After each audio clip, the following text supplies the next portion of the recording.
Olá pessoal, tudo bem? Estamos começando a terceira semana do PET, volume 5, e nesta semana nós vamos ver algumas aplicações de função quadrática, né? Resolver alguns exercícios que envolvem funções quadráticas. Então vamos lá. Estou abrindo aqui o PET da semana 3. Então aqui, né, o objeto de conhecimento para esta semana é função quadrática ainda, né? E nesta semana já começa com atividades, né? Então são 3 exercícios somente, que envolvem funções do primeiro e do segundo grau, ok? Então, é basicamente o que a gente já tem feito nas aulas anteriores, né? Então vamos lá como exemplo. Dada a função quadrática definida por f de x igual a x ao quadrado menos 4x mais 4, né? Isso aqui é uma função quadrática, nós já vimos, porque x ao quadrado menos 4x mais 4 é um polinômio de grau 2, né? Que é o maior expoente aqui do x. Então vamos lá. Quais são os coeficientes a, b e c da lei de formação dessa função? Então, como nós já vimos, uma função de segundo grau, ela é escrita da forma f de x é igual a x quadrado mais bx mais c, né? Com a, b e c números reais quaisquer, né? A, b e c pertencem a números reais e o a tem que ser diferente de zero, né? Porque senão deixa de ser uma função de segundo grau. Então, o a é o número que a gente está multiplicando x ao quadrado, o b é o que está multiplicando x, e o c é o termo independente, que é o número que está sozinho. Ou seja, quem que é o a aqui? O a é o que está multiplicando x quadrado. Como não aparece nenhum número aqui, é o mesmo que uma vez o x quadrado, né? Ou seja, o a é igual a 1. O b, o b é o número que está multiplicando o x, que no caso aqui é o menos 4. Então, o b igual a menos 4. E o C é o termo independente, no caso aqui é mais 4, ou seja, 4 positivo. Então são os coeficientes. E aí, quais são as coordenadas do ponto de interseção entre o gráfico dessa função e o eixo x? Então nós já vimos que o gráfico de uma função quadrática é uma parábola, né? Então a gente tem aqui o eixo x, o eixo y, aliás, o eixo y, né, que é o eixo vertical, e o eixo x, que é o eixo horizontal. O gráfico de uma função de segundo grau é uma parábola. Como aqui o A é positivo, essa parábola ela tem concavidade voltada para cima, né? Então, o gráfico vai ser 2.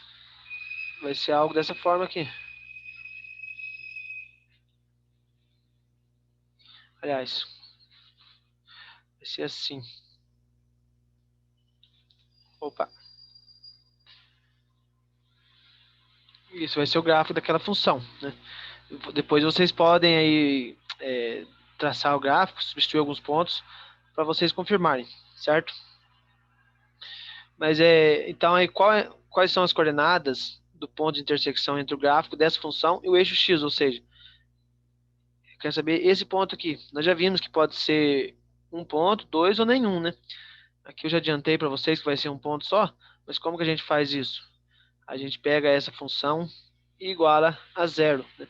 Então a gente faz x ao quadrado menos 4x mais 4 é igual a zero.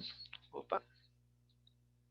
E aí a gente tem aqui uma equação do segundo grau que a gente vai aplicar aqui a fórmula de Bhaskara, né? Encontra primeiro o delta e depois, encontrando o delta, a gente encontra as raízes dessa função, né? Então, essas raízes, se existirem, vão ser os pontos de interseção do gráfico com o eixo x. E aí, qual que é o valor do discriminante? É o valor do delta, que vocês vão calcular aqui. E com base nisso, vocês vão respondendo essas perguntas, né? Não é difícil, não. É coisa que vocês já fizeram das semanas anteriores. E aqui na letra H, né, preenche a tabela, é a mesma coisa que a gente já fez também na semana passada. Vocês vão substituir aqui o x por esses valores que foram dados e encontrar os pares ordenados, né? Por exemplo, quando o x vale 3, então a gente tem que o f de 3 é igual a x ao quadrado, então vai ser 3 ao quadrado, menos 4 vezes o x, que é 3, mais 4. Ou seja, 3 ao quadrado vai dar 9. Menos 4 vezes 3 dá menos 12. E mais 4. Isso vai dar 9 menos 12 dá menos 3. Menos 3 mais 4 dá 1. Ou seja, quando o x vale 3, o y vale 1. E aí, então, f de 3 é igual a 1. E aí vocês vão fazer isso para todos os outros. E vão marcar os pontos aqui no gráfico. Quando o x vale 3, então a gente vem 3 unidades aqui para a direita. E o y vale 1, a gente vai 1 unidade para cima. Ou seja, esse ponto que é o 3 e 1. Então, repare aqui que esse ponto ele tem coordenadas x3 e y1, né? Então, esse ponto aqui é o ponto que eu encontrei aqui.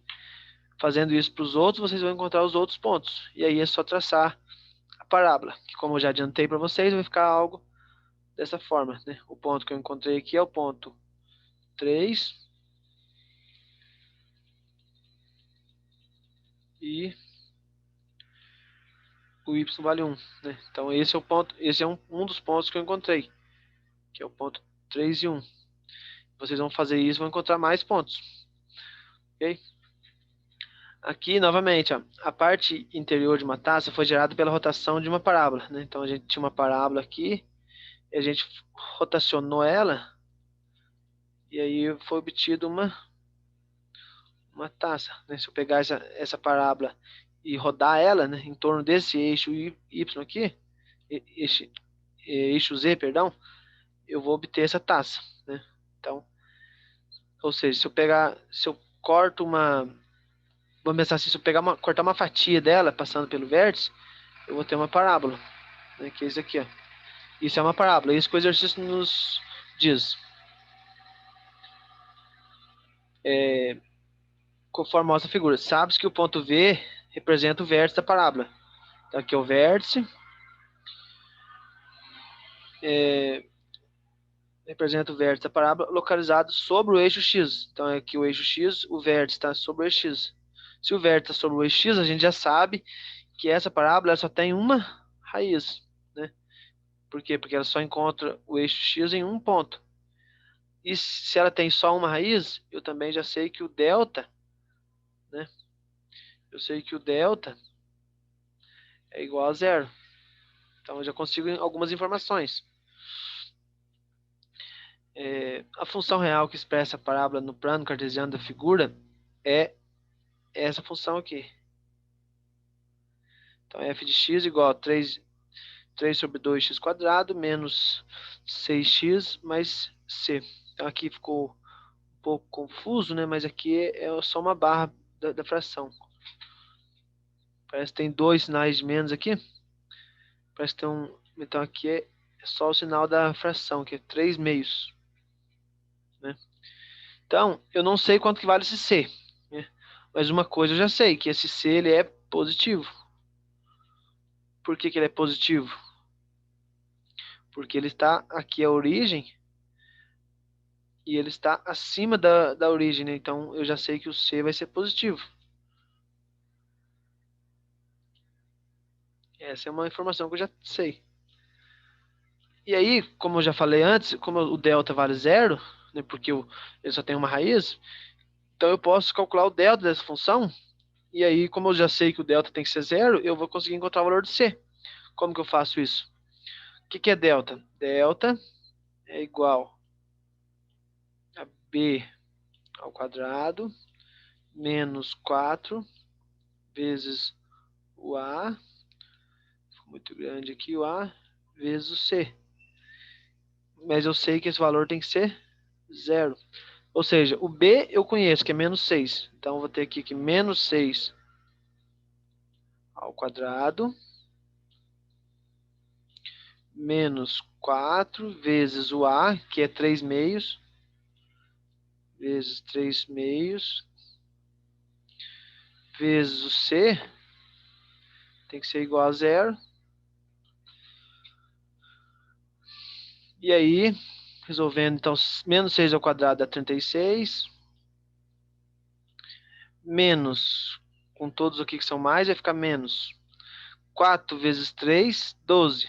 12 dividido por 2 dá 6. 6C é igual a zero, né? Aqui multiplicação de fração a gente multiplica reto. 4 vezes 3, 12. 1 vezes 2 dá 2. Então, 12 dividido por 2 dá 6. E aí, continuando aqui, então, eu vou ter... Eu isolo a letra, eu pego esse menos 6C e troco ele de lado, que está negativo.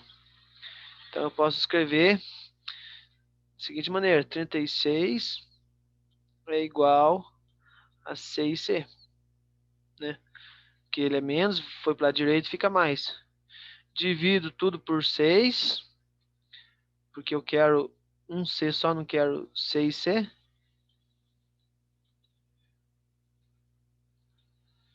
E aí aqui vai cancelar. Então vai me sobrar que C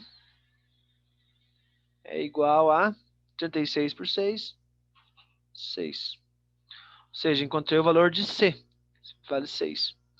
E aí a pergunta é, né, qual é a altura do líquido ou o valor de C da função, né, que é o que a gente já encontrou, que C é 6 centímetros, né, que a unidade aqui está em centímetros.